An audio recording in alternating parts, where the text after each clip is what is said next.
The corridors of Rome's palaces did not echo with political debates. They echoed with fear. Even the city's richest and most powerful families knew it. Fathers were forced to make impossible decisions. Husbands watched in helpless horror as their lives were twisted beyond recognition. Under Caligula, terror was not random. It was carefully planned. It was bureaucratic. It was a part of everyday life in the city. But before Rome knew the full depth of this horror, there was a young man the people loved. Gaius Julius Caesar Germanicus, better known to the world as Caligula because of the tiny soldier boots he wore as a child, was celebrated as the hope of Rome. He was the son of a beloved general, Germanicus, a man who had won the hearts of both soldiers and citizens. When Caligula ascended to power, the city celebrated for 100 days straight. Everywhere he went, people cheered. Senators relaxed after years of fear under Emperor Tiberius. For a moment, Rome seemed to believe that the long shadow of terror had finally passed. Caligula's early life was a mixture of privilege and tragedy. He grew up surrounded by soldiers who adored his father and by a mother who tried to protect him from the dark side of imperial politics. Yet he also saw poison, exile, and death destroy his family. His mother, Agrippina the Elder, was exiled. His brothers were executed or imprisoned. He survived by learning to appear harmless, to seem foolish, to hide his true thoughts. In Tiberius's palace, he learned the first lesson of power in Rome: to survive, one must deceive. When he first took the throne, he seemed almost perfect. Caligula walked openly among the people. He joined festivals and public games. He repaired roads and aqueducts, cut taxes, and rewarded the soldiers. Rome adored him. Children sang his praises. Senators fought for a moment of his attention. Women scattered flowers in his path. For a brief moment, it felt as if the city had found the ruler it had longed for. Then, in the autumn of 37 CE, everything changed. A sudden and severe illness struck Caligula. He became so weak and fevered that the court feared he might die. Records show that he convulsed violently, screaming in delirium, as if he were speaking directly to the gods. Rome held its breath. Priests offered endless sacrifices. Citizens prayed desperately. Some even vowed their lives to save the emperor. When he finally recovered, something inside Caligula had shifted. What had once been the warmth and charm of youth had hardened into something sharp and unpredictable. His eyes, which once carried kindness and energy, now seemed hollow, alert, and calculating. People noticed he could no longer sleep. He wandered the palace at night, whispering to statues, speaking to the moon, and responding to invisible threats. At first, the signs were subtle. He ordered that statues of the gods be replaced with images of himself. At first, people laughed. Perhaps it was youthful arrogance. Perhaps it was vanity. But soon, everyone realized this was something more. Caligula was beginning to show that his will would shape Rome itself. The boy adored by the people had survived his illness, but he was no longer the same boy. Rome could feel it. Senators, once comfortable with the new emperor, began to walk more carefully. They noticed the hollow eyes, the restless wandering, the strange commands whispered late at night. Caligula's charm had not disappeared, but it was a mask now. Behind it was a mind constantly measuring, calculating, and testing. And the first victims of his new temperament were already around him. His family, once sacred and untouchable, became the first tools in his games. Sisters, daughters, and wives of Rome's elite could no longer feel safe. His obsession with control reached into every household, and every gesture, every glance, every word could be measured against his demands. People began to understand that neutrality was impossible in Caligula's Rome. Even the most careful actions could become evidence against them. The young emperor also demonstrated his genius for spectacle. At first, it was subtle, grand feasts, impressive public games, generous rewards, but the generosity had a hidden edge. It was not only charm, it was a way to show the people that he was in complete control. Senators, soldiers, and citizens alike began to realize that Caligula's gifts were not gestures of kindness, they were reminders that power flowed only from him. Even in these early days, the foundations of his terrifying system were being laid. Caligula would later turn cruelty into a machine, recorded in ledgers and administered like taxes or census counts. He learned early how fear could be measured, documented, and used as a tool of obedience. In these first months, the seeds of that system began to take root. Yet, for the ordinary people of Rome, none of this was obvious. On the streets, the festivals continued. Citizens cheered. Children ran alongside the emperor's chariot. Flowers covered the marble steps of the temples. Everyone wanted to believe in the golden age they had been promised. But shadows were gathering behind the scenes. Every smile that greeted Caligula masked growing fear. Every cheer was a whisper of obedience. Every reward came with a hidden cost. And when the first cracks began to appear, they would not just threaten individuals, they would reach into every household, every family, and every corner of Rome. This was the rise of Caligula, the adored prince, the hero's son, the young man who promised hope and light. But behind that smile, behind the charm and the celebrations, a storm was forming. Rome would soon see that even a prince can be a monster, and that fear, once mastered, can shape the destiny of an empire. The Golden Age had begun, or so the people thought. And as the city cheered, no one noticed that the boy they loved was no longer the same. The shadows of the future were already stretching across the marble streets of Rome, waiting for the moment to engulf the city in fear. The autumn of 37 CE was a turning point for Rome. The celebrations for Caligula's rise had barely ended when a terrible illness struck him. The young emperor, once full of life and charm, was suddenly confined to his bed. His body burned with fever hotter than any doctor had ever seen. His limbs convulsed violently. Servants and guards struggled to hold him down as he writhed, speaking in delirium, claiming he was conversing with Jupiter himself. Rome watched in fear. Priests performed endless sacrifices. Citizens prayed day and night. Some even offered their own lives in desperate pleas for the emperor's survival. The city seemed frozen, trapped in a moment where hope and terror existed side by side. And when Caligula finally opened his eyes, the world could see that he was no longer the same man. His eyes, once warm and lively, had changed. They were wide, intense, and hollow, carrying a predatory alertness. Those who looked into them felt a chill. Insomnia gripped him. Night after night, he wandered the palace corridors, whispering to statues, speaking to the moon, and answering invisible enemies. Servants sometimes found him at dawn, naked in the gardens, covered in soil, claiming he had been planting Rome's destiny. But what he planted was not hope, it was a blueprint for terror. It began quietly. Statues of gods were replaced with images of himself. At first, senators and citizens thought it was vanity. Soon, however, they realized it was a declaration: the city, the gods, and the empire belonged to Caligula. Everything and everyone were subject to his control. Caligula's behavior grew increasingly unpredictable. He could be charming and generous one moment, terrifying the next. His speeches, once warm and engaging, now carried an edge of menace. The emperor was testing everyone around him, measuring fear and obedience like a scientist studying a specimen. No one knew how far he would go, or what he would demand next. The young emperor's obsession with control extended to his family.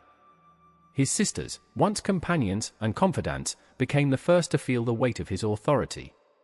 Drusilla, Julia, and Agrippina the younger were no longer just his sisters, they were part of the empire he ruled, instruments in a system he was beginning to construct. Every glance, every gesture, every conversation became a potential test. At the same time, Caligula began to build a network of psychological power. Senators, soldiers, and citizens alike could not remain neutral. To be neutral was to invite suspicion. To resist was to invite punishment. Fear became a constant companion for everyone, from the highest senator to the lowliest servant. Behind closed doors, he began documenting everything. Who obeyed him without question? Who hesitated? Who dared to smile in defiance? Every detail was recorded, catalogued, and stored. This was not madness alone. It was intelligence. a mind transformed by trauma, illness, and the knowledge that absolute power could shape the world. His nights grew long and strange. He spoke to statues, imagining them as living witnesses to his plans.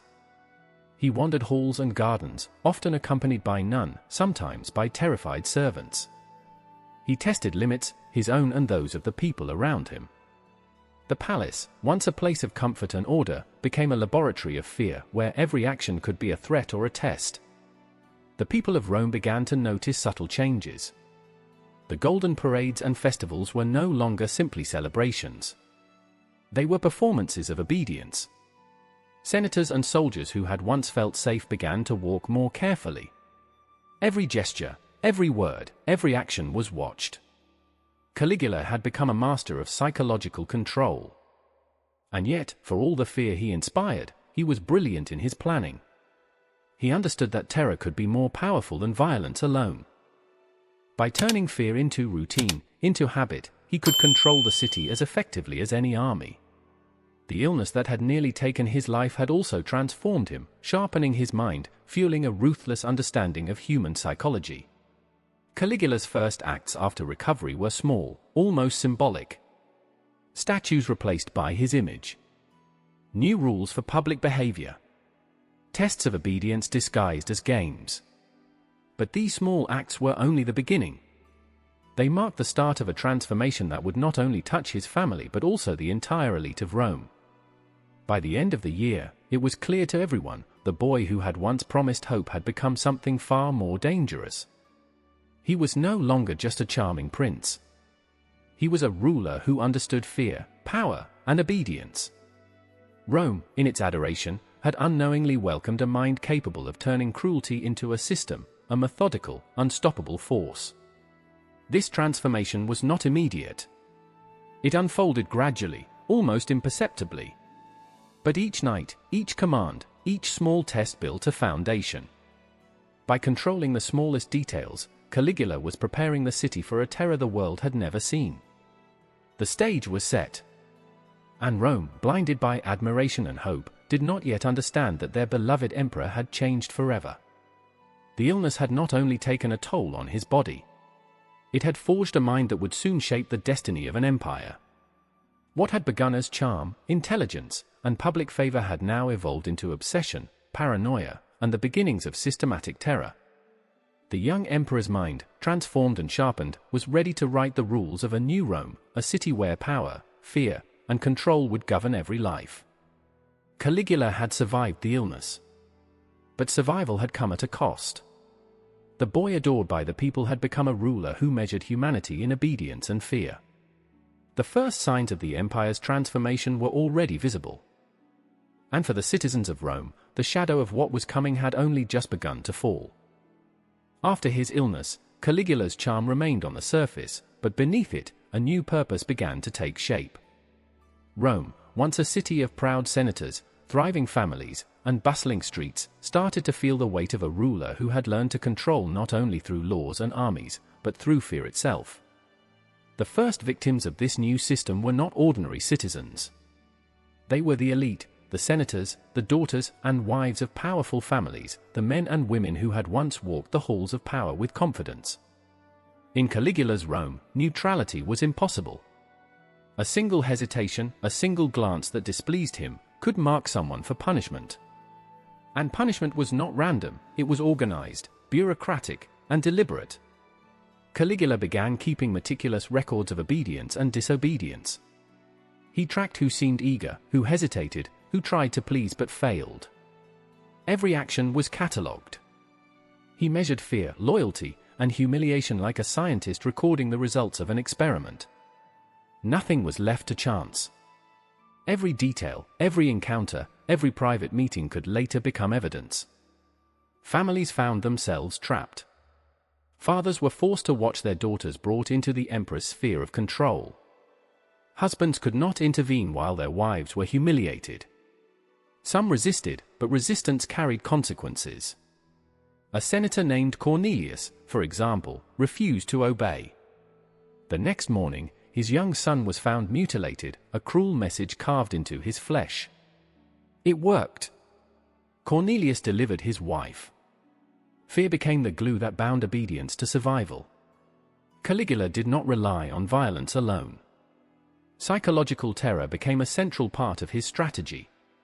Senators and citizens learned to obey, not because of force, but because the consequences of hesitation were unbearable. Every gesture of submission was recorded. Every refusal, punished. The system was structured, precise, and unrelenting. Even the court physicians were involved. Lucius Scriba, a physician at the time, documented humiliating examinations of noble women, conducted under Caligula's orders. These acts were invasive, degrading, and designed to measure obedience. Yet they were also part of a larger system of control. Caligula had transformed cruelty into an organized, bureaucratic machine. The emperor's obsession extended into every detail of life.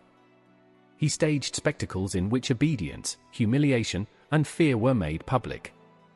Senators, their families, and citizens became performers in his terrifying theater. Every action, every reaction, every compliance was part of the spectacle. And the ledger, the official record, documented it all. Names, ages, actions, reactions, payments, and consequences were carefully recorded. Nothing escaped the system. Even wealth and status could not protect anyone. Caligula's rule was designed so that everyone could become either a victim or a participant. The elite learned to play their part because the alternative was too terrifying to imagine. Fear became a currency, and compliance became the price of survival. By controlling the elite, Caligula effectively controlled the city. Senators who might have resisted were forced to obey. Families who had once wielded influence were reduced to instruments of their own oppression. The empire's greatest power, the consent and loyalty of its elite, was now measured, catalogued, and manipulated. Caligula's palace became the center of this system. Corridors, rooms, and halls were designed to enforce compliance. He staged events that blurred the line between ritual and punishment, turning the private lives of Rome's powerful into public performances of fear. He tested, observed, and recorded. Every detail of obedience or defiance became a tool of control. Even the simplest acts, like attending a banquet or showing respect to the emperor, were laden with danger. Hesitation could be noted, compliance rewarded. Every citizen, every servant, every senator learned quickly that survival depended on performing exactly as Caligula required. Fear had become the law, and it was enforced with precision and method. By the end of this period, it was clear that Rome had changed. The emperor's illness had not only transformed him, it had transformed the city. Citizens no longer felt free. Families no longer felt safe. The elite no longer held power. And all of this was achieved without a single public declaration of tyranny. Fear, carefully measured, meticulously documented, and systematically enforced, had become the machinery of control. The city of Rome had entered a new age, one in which obedience was life and hesitation was death. And at the center of this machinery, Caligula sat, calculating, observing, and preparing for the next stage of his reign. The machine of fear was only beginning to run. Rome would soon learn that organized cruelty could be far more terrifying than random violence. And under Caligula, this cruel, methodical system would touch every family, every household, and every citizen. The city's greatest power, the loyalty of its people, had been turned into a weapon, and no one could escape its reach. This was the true transformation of Rome, not through war or conquest, but through fear, observation, and a ruler who had learned to measure terror as carefully as coins in the treasury. Caligula's Rome was no longer simply a city of marble streets and bustling markets. It had become a theater of control, a palace in which every whisper, glance, and gesture was watched and recorded. By now, the emperor's obsession with obedience and humiliation had grown beyond the private corridors of the palace. He had begun to transform his household and the empire into a machine of fear. The first step in this transformation was his own family. Sisters, nieces, and daughters of senators were no longer merely relatives or noble women, they became part of a system that served only one purpose, the absolute assertion of Caligula's power. Drusilla, his favorite sister, was elevated in public, treated almost as a co-empress, her place beside him symbolizing the emperor's control over even the closest bonds of family. When Drusilla died in 38 CE, Caligula's grief was more than sorrow, it was rage at the loss of his ownership over someone he considered part of his dominion. From there, his attention turned outward, toward Rome's elite. Noble women were drawn into rituals of obedience. Fathers, husbands, and families were forced to witness, and often to participate in, acts of public humiliation. These rituals were carefully recorded. Every name, age, and action was logged in ledgers that would one day serve as instruments of control. Obedience could be rewarded, hesitation punished, refusal fatal. Neutrality was no longer an option. The bureaucracy of cruelty became sophisticated. Caligula hired scribes, clerks, and secretaries to maintain the official registers of the court. Every detail mattered. Each act of compliance, each hint of defiance, every pregnancy, every injury, nothing escaped documentation. These records were stored in the palace, meticulously catalogued. They became the backbone of his system, a way to ensure that fear and obedience were measurable and enforceable. But fear alone was not enough. Caligula understood that spectacle could amplify terror. He staged elaborate events, turning public spaces into theaters of obedience. Wives of senators were made to perform humiliating acts, while husbands, helpless, were forced to watch. Children were trained to obey or suffer. Even men of the Senate, the very architects of Rome's governance, were reduced to silent witnesses, their power eroded by their inability to protect their families. The emperor's rituals were often disguised as religious or cultural ceremonies. Rooms were repurposed into symbolic spaces. There was the room of Jupiter, where acts of domination were conducted under the guise of divine service. There was the chamber of Venus, where noble women were forced into staged performances. Every detail, the clothing, the schedule, the gestures, was prescribed and observed. Scribes documented each performance as meticulously as a census. Every act was both punishment and entertainment, a methodical enforcement of the emperor's will. Even children were caught in the web. Daughters of senators, some as young as 12, were trained to obey. Fertile women were catalogued for reproduction, their pregnancies recorded as part of a calculated plan. Sons were not spared either. Some were dressed in fine silks, taught to move and gesture in ways that pleased the emperor, and paraded as part of his displays.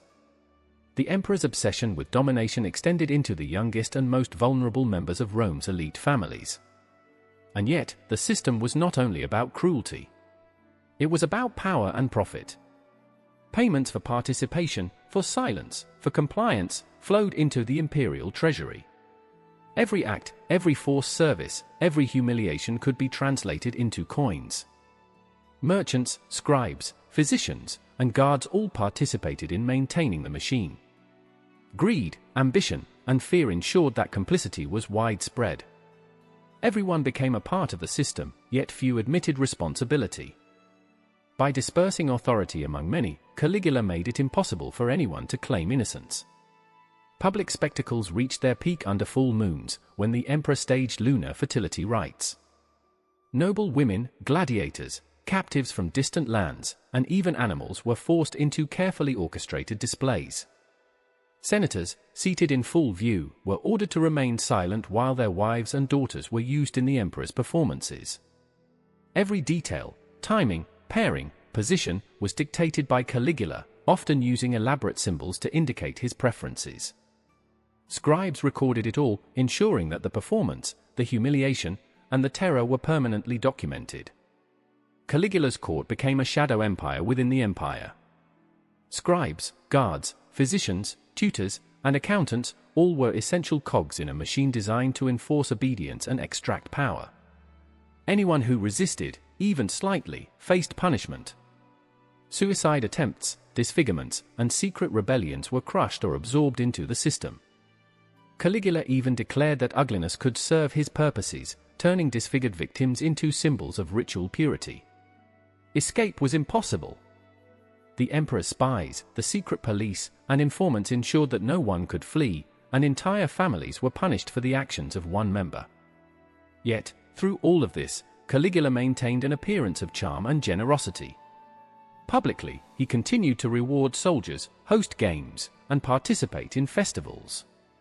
But behind this facade, he had built a perfectly functioning apparatus of fear, one in which human suffering was organized, recorded, and made to serve both political and personal ends.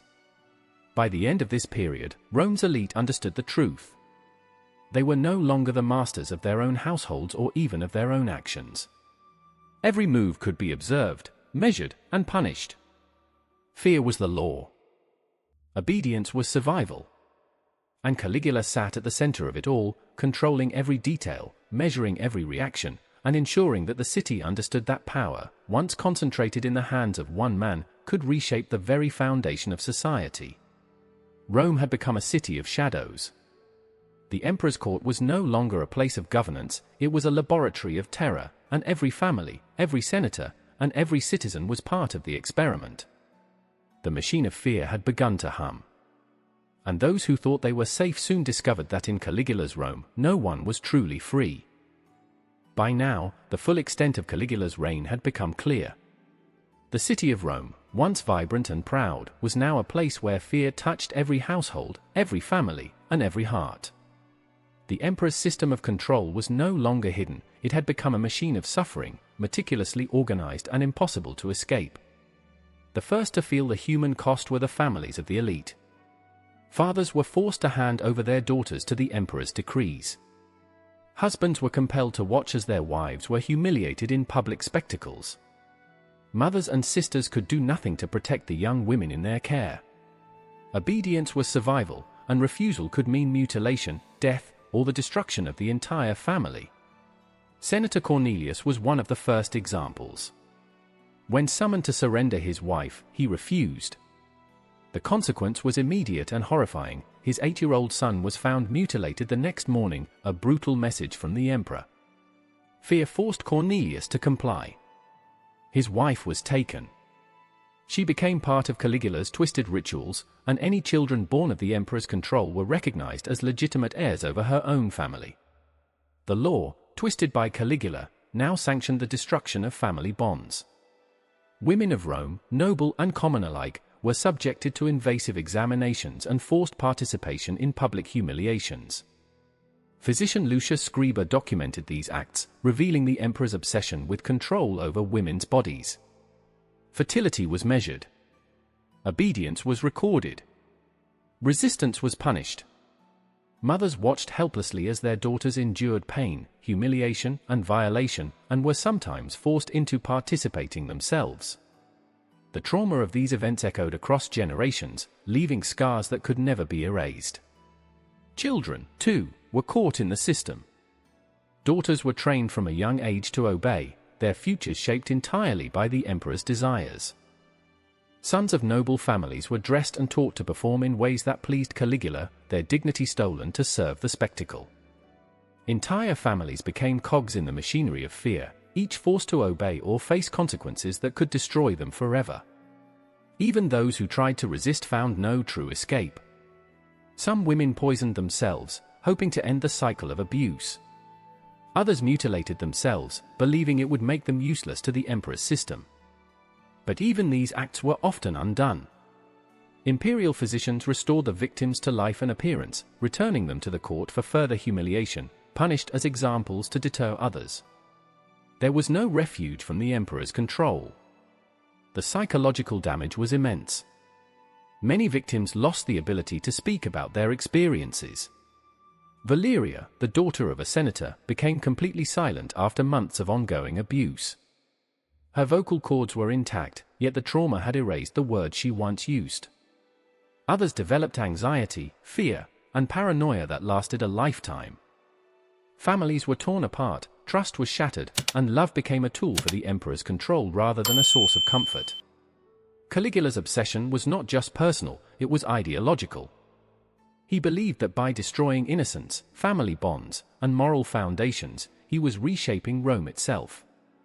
The acts were ritualized, often staged as mythic or divine events. Mothers were forced to witness or participate in the degradation of their children. Fathers were made complicit in their own family's humiliation. The Senate passed laws to give legitimacy to these horrors, framing them as acts of divine service. Every institution in Rome became an instrument of obedience. The emperor's cruelty also extended into public memory. Scribes meticulously recorded every act of obedience and punishment. Ledgers listed victims by name, age, social rank, and the specific acts performed. Every pregnancy, every miscarriage, every humiliation, every punishment was catalogued. These records became instruments of terror. Fathers and husbands were forced to hear the clinical details of what had been done to their families, ensuring that fear and shame became permanent. Even the imperial guard, the Praetorian Guard, became complicit. Soldiers who had once been loyal protectors of Rome were now enforcers of the emperor's will. They guarded the corridors, ensured participation in rituals, and sometimes became participants themselves. Cassius Scheria, a veteran soldier humiliated by petty taunts from Caligula, eventually joined a conspiracy, but not before witnessing and participating in countless acts of terror. The human cost was not measured only in lives or scars. It was measured in the slow erosion of dignity, trust, and love. Families were permanently broken. Mothers, fathers, and children carried the trauma for the rest of their lives. The elite, once proud and powerful, became tools in a system designed to destroy their autonomy. Fear became a permanent companion. Even after the emperor's death, the damage would remain. Yet, amid the suffering, Caligula's system was remarkably effective. It was self-reinforcing. Fear, greed, ambition, and vanity ensured compliance. Merchants profited from the new demands of the court. Physicians, scribes, and tutors became part of the machinery. Every participant had a role, every act served the emperor's purposes. And the human cost, though immense, was largely invisible to the public outside the palace. To the citizens on the streets, life continued. But behind the walls, families endured horrors carefully documented, ritualized, and enforced by a ruler who had learned to measure cruelty as precisely as coins in the treasury.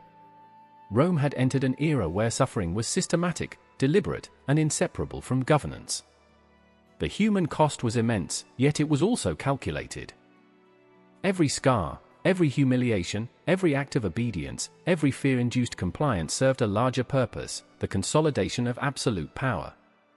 By the end of this period, the people of Rome had learned a painful truth. Caligula was not merely a tyrant acting on whims. He was a master of control, a man who had turned cruelty into a system. The human cost was staggering. Families were destroyed, children traumatized, and the elite forced into complicity. And the machinery of fear, once set in motion, would not stop until it had consumed everything in its path. Rome had become a city of shadows. The emperor's court was no longer just a place of politics, it was a theater of terror, a system that measured obedience and punished deviation. And the people who had once cheered the rise of a beloved emperor now lived under the weight of fear, a fear that would shape every corner of the empire for years to come. Caligula's reign had evolved into something far beyond simple tyranny. Rome was now a city where fear had a precise schedule, where obedience was demanded not only by law but by spectacle, and where the emperor's will was absolute. The emperor did not merely punish or humiliate for sport, he orchestrated cruelty as a grand performance, a demonstration of his power that left no room for escape, neutrality, or hope. The apex of Caligula's cruelty came in the form of public spectacles, where the elite of Rome became actors in his terrifying theater. Senators' wives and daughters were forced into displays designed to degrade, humiliate, and assert dominance. Husbands, fathers, and brothers watched helplessly, knowing that any attempt to interfere could bring disaster upon themselves and their families. These events were not random acts of violence, they were carefully planned, meticulously executed, and ruthlessly recorded. One of the emperor's most infamous spectacles was staged under the light of a full moon. The palace's amphitheater was converted into a stage of ritualized terror. Noble women were arranged in precise formations, while gladiators, captives from distant provinces, and even animals were brought to participate. Lions, bears, and trained dogs became unwilling actors in the emperor's theater, adding to the horror of the scene. Every movement, every gesture, and every reaction was observed, noted, and catalogued by scribes stationed throughout the amphitheater. Caligula used symbols and codes to orchestrate the events. A gilded baton topped with phallic symbols allowed him to indicate pairings, durations, and even positions of participants. Scribes recorded every act, every moment, and every individual's reaction. The performance was both punishment and propaganda. The emperor demonstrated that he had absolute control over life, body, and destiny. Husbands and fathers were forced into a terrible compliance. They could not intervene or protest, for doing so might result in mutilation, imprisonment, or death. Some watched as their daughters were forced into acts that violated every moral and familial bond. Others witnessed the humiliation of their wives, sometimes made to participate alongside their own children. The emperor's control over the elite was total, and every act reinforced the psychological dominance he wielded. Even those who attempted resistance were swiftly punished. Some women attempted suicide by poison or self-inflicted wounds. Others tried to escape, but the imperial guard, spies, and informants ensured capture. Punishment was not just physical, it was psychological, humiliating, and ritualized. Caligula understood that fear could be a more enduring tool than death alone. Each public spectacle was designed to instill terror, compliance, and permanent memory of the emperor's power. Caligula's system extended into the minutiae of life. Physicians examined women for fertility and endurance. Boys were dressed in fine silks, trained in movements and gestures designed to please the emperor, and paraded as objects of display. Payments for participation flowed into the imperial treasury, disguised as offerings or contributions to the state. Merchants, tutors, scribes, and guards all became complicit, profiting from the machinery of cruelty while ensuring its perpetuation. Greed and ambition cemented obedience. The emperor's obsessions also became ideological. Caligula believed that by breaking families, destroying innocence, and humiliating the elite, he was reshaping the moral foundations of Rome itself. Mothers forced to watch their daughters humiliated, fathers complicit in the degradation of their wives, children trained to perform. These acts were ritualized, repeated, and woven into the fabric of the empire. Every humiliation, every act of obedience, every note in the imperial ledger was a building block in a society ruled by fear. Even the most private spaces became instruments of terror. Caligula refitted rooms and corridors into chambers of ritualized abuse. The room of Jupiter became a stage for domination, while the chamber of Venus was designed for enforced ceremonies. Every corridor, every frescoed wall, every gilded ornament served to remind the participants of the emperor's omnipresence and omnipotence. There was no sanctuary, no refuge. By the time Caligula staged his grand lunar ceremonies, it was clear that Rome had entered a new reality. The emperor had not only consolidated political power, he had reshaped the very psyche of the elite. Obedience, fear, humiliation, and performance had become inseparable from survival. Those who once held influence and pride were now instruments in the emperor's theater, trapped in a system that measured their loyalty, obedience, and suffering with the precision of a census. The apex of cruelty was also a lesson in complicity. Families, doctors, scribes, guards, and priests all participated in the system. The empire's infrastructure itself enforced compliance. Greed, ambition, and fear ensured that no one acted against the emperor. Even after his death, the memory of these spectacles would endure, leaving psychological scars that would outlast statues, laws, and coins. Caligula's public spectacles were not merely acts of cruelty, they were a demonstration of total power, a warning to every citizen that the emperor's reach was absolute. The events were carefully staged, precisely recorded, and ruthlessly enforced. Obedience was survival. Defiance was death.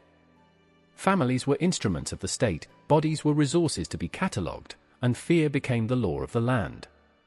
In these moments, the machinery of cruelty was complete. The human cost had reached its zenith. Families were broken. Children traumatized. Husbands, wives, and fathers forced into complicity. And yet, the empire's wheels continued to turn, as Rome's citizens and elite alike adapted to a new normal, one where fear, obedience, and humiliation defined every corner of life.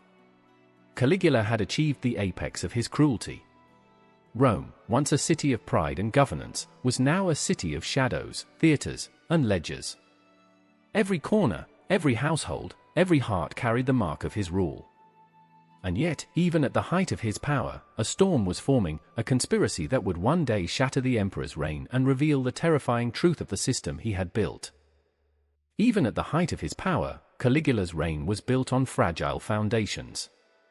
Fear and obedience could control people, but only as long as the ruler survived. By January 41 CE, discontent had reached a breaking point. The Praetorian Guard, the emperor's own protectors, had grown tired of the constant cruelty, the endless spectacles, and the unbearable tension of serving a man whose whims could destroy entire families. On the night of January 24, a conspiracy was set in motion.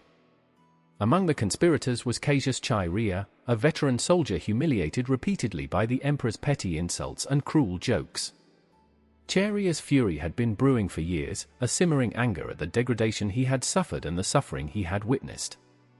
Yet, his motivation was not only personal, it was a desperate attempt to end the machinery of terror that had gripped Rome. As Caligula moved through the underground passages of his palace, surrounded by the luxury and splendor that had once symbolized his absolute power, Chaerea and his co-conspirators struck. The emperor was stabbed repeatedly, each wound a physical and symbolic end to the reign of fear. One strike targeted his genitals, a deliberate reversal of the humiliations he had inflicted on others, a final act of poetic justice. Caligula's death was swift, brutal, and shocking, but it did not immediately end the empire's nightmares. His wife, Milonia Caesonia, was murdered shortly after. His young daughter, Julia Drusilla, barely more than a child, was also killed. The conspirators aimed to wipe out the dynasty entirely, erasing the direct line of the emperor. Yet, even with the man gone, the system he had engineered survived. The palace and its records remained. The ledgers cataloguing humiliation, pregnancies, and obedience did not vanish. The bureaucratic machinery of cruelty had been written into the structures of governance. Families who had been forced to comply still bore the psychological scars.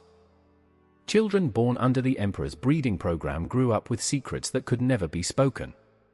Fathers who had carried torches in ceremonies of humiliation could never look their daughters in the eye again. The legacy of fear persisted. The new emperor, Claudius, attempted to erase Caligula's memory. Statues were toppled. Inscriptions chiseled away. Coins bearing his image melted down.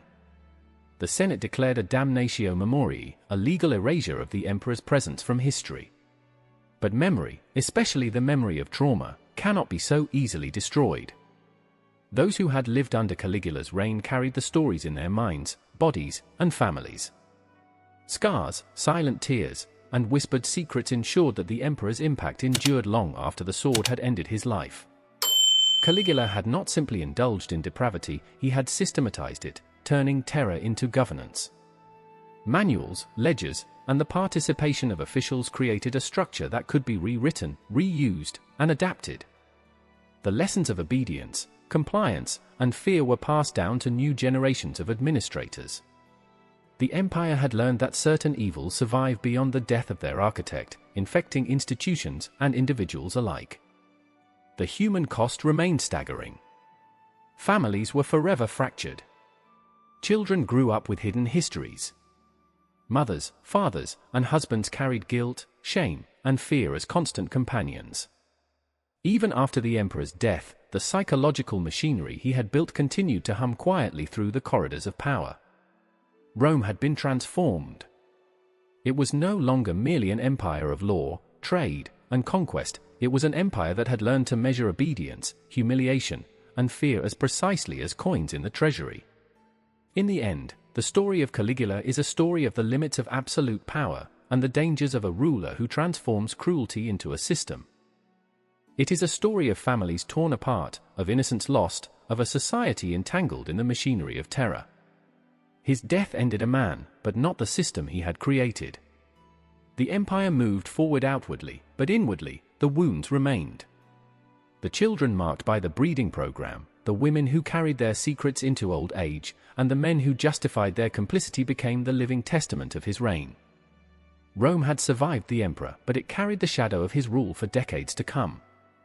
And in the quiet corners of the empire, where ledgers once recorded every act of compliance, the echo of his cruelty whispered a warning to those who would come after. Systems of terror, once written, are never truly gone.